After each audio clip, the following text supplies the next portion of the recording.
নমস্কার বন্ধুরা, আজকের আমাদের রেসিপি রাজমা। আর এই রাজমাটা আমি কিভাবে করেছি সেটাই আজকে আপনাদের সামনে তুলে ধরবো।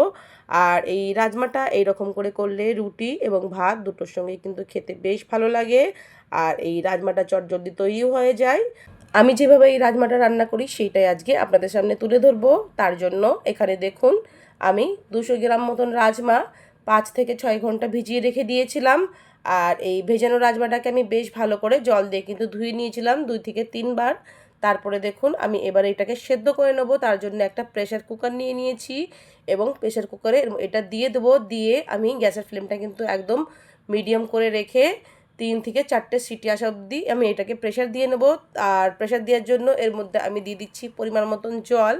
জলের পরিমাণ আমি এখানে 1.5 গ্লাস মতন দিয়েছি, মানে এখানে আমি প্রায় 300 থেকে 350 ml জল দিয়ে দিয়েছি। এবার এর মধ্যে একটু সামান্য আমি হলুদ গুঁড়ো এবং লবণটা দিয়ে আমি সেদ্ধ করে নেব। লবণটা আমি দেখাতে ভুলে গেছি, আপনারা অবশ্যই একটু দিয়ে দেবেন। আর এদিকে দেখতেই পাচ্ছেন আমি দুটো মিডিয়াম সাইজের পেঁয়াজকে কুচিয়ে নিয়েছি। আর নিয়ে নিয়েছি আমি দুটো ছোট ছোট সাইজের টমেটো, একটু রসুন এবং আদা, আর 3টে কাঁচা লঙ্কা নিয়ে নিয়েছি। এই মশলাটাকে আমি একটা মিক্সার জারের মধ্যে দিয়ে সুন্দর করে একদম মিহি করে ব্লেন্ড করে একটা পেস্ট তৈরি করে নেব। আর এই কাজটা আপনারা চাইলে পরে শিলনোড়াতেও করতে পারেন। আমি রাজমা ছোলা করলে পরে বেশিরভাগই মিক্সার জারের মধ্যে দিয়েই ব্লেন্ড করি। সামান্য একটু জল দিয়ে আমি সুন্দরভাবে এটাকে ব্লেন্ড করে নিচ্ছি। আর এদিকে আমি এবার রান্নাটা শুরু করব। ওইদিকে আমি মশলাটা কিন্তু বেটে নিয়েছি, মানে মিক্সি জারের মধ্যে দিয়ে পেস্ট তৈরি করে নিয়েছি। আর আমি রান্না করব সর্ষের তেলে, আপনারা চাইলে পরে সাদা তেলও ব্যবহার করতে পারেন। তার জন্য দেখুন একটা কড়াকে ভালো করে গরম করে নিয়েছি, তার মধ্যে দিয়ে দিচ্ছি আমি সর্ষের তেল। আর ফোড়নের জন্য দিয়ে দিচ্ছি আমি 1/2 টিস্পুন মতন জিরা আর একটা বড় এলাচ। এটা বড় এলাচটা অবশ্যই দিবেন, বড় এলাচ দিলে পরে রাজমার ফ্লেভারটা ভালো হয়। এবারে দিয়ে দিলাম আমি 4টে লবঙ্গ, আর আমি 2 টুকরো দালচিনিও দিয়ে দিয়েছি। এটা এই ফোড়নটার থেকে এখন সুন্দর একটা যখন স্মেল ছাড়বে, মানে খুব সুন্দর একটা সুগন্ধ ছাড়বে, তারপরে আমাদের কেটে রাখা পেঁয়াজটাকে দিয়ে দেবো। পেঁয়াজটা আমি খুব পাতলাও কাটিনি, আবার খুব মোটাও কাটিনি, নর্মাল যেরকম কাটা হয় সেরকম করেই কেটেছি। আর গ্যাসের ফ্লেমটা এবার হাই করে দিয়ে পেঁয়াজটাকে সুন্দর একদম ব্রাউন হওয়া আসা অবধি আমি ভেজে নেবো। সুন্দর একটা কালার আনতে হবে অবশ্যই। 2 থেকে 3 মিনিট মতন সময় লাগবে পেঁয়াজটাকে ভাজতে।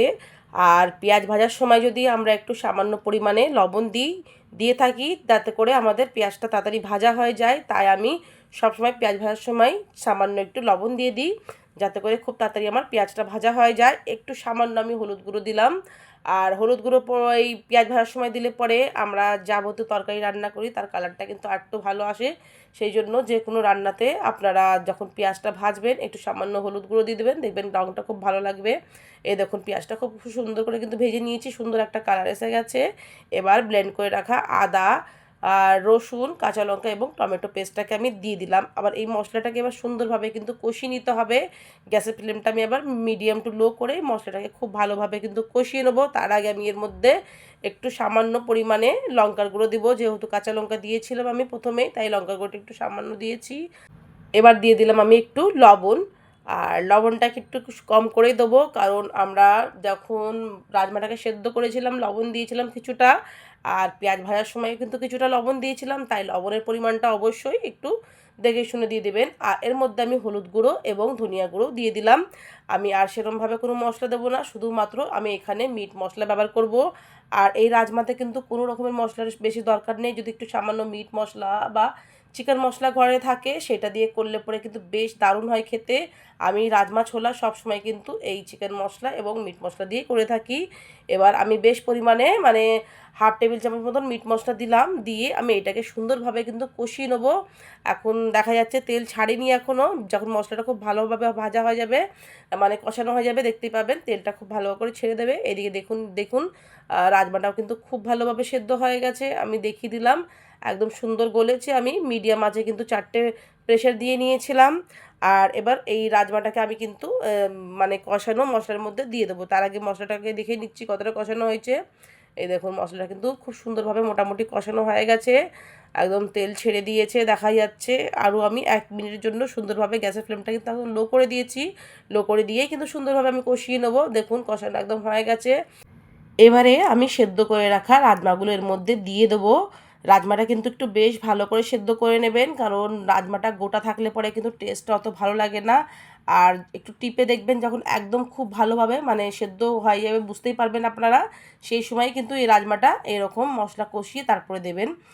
আর যদি মনে হয় রাজমাটা সেদ্ধ হয়নি, অনেক সময় আমি ওই কাজটা করে থাকি, মশলার মধ্যে দিয়ে একটু জল দিয়ে তারপরে কিন্তু আমি লাস্টে মানে নামানোর আগেই একটা গ্যাসের ফ্লেমটা মিডিয়াম করে নিয়ে বা লো করে নিয়ে একটা প্রেশার দিয়ে নিই, তাতে করেও কিন্তু খুব ভালোভাবে সেদ্ধ হয়ে যায়।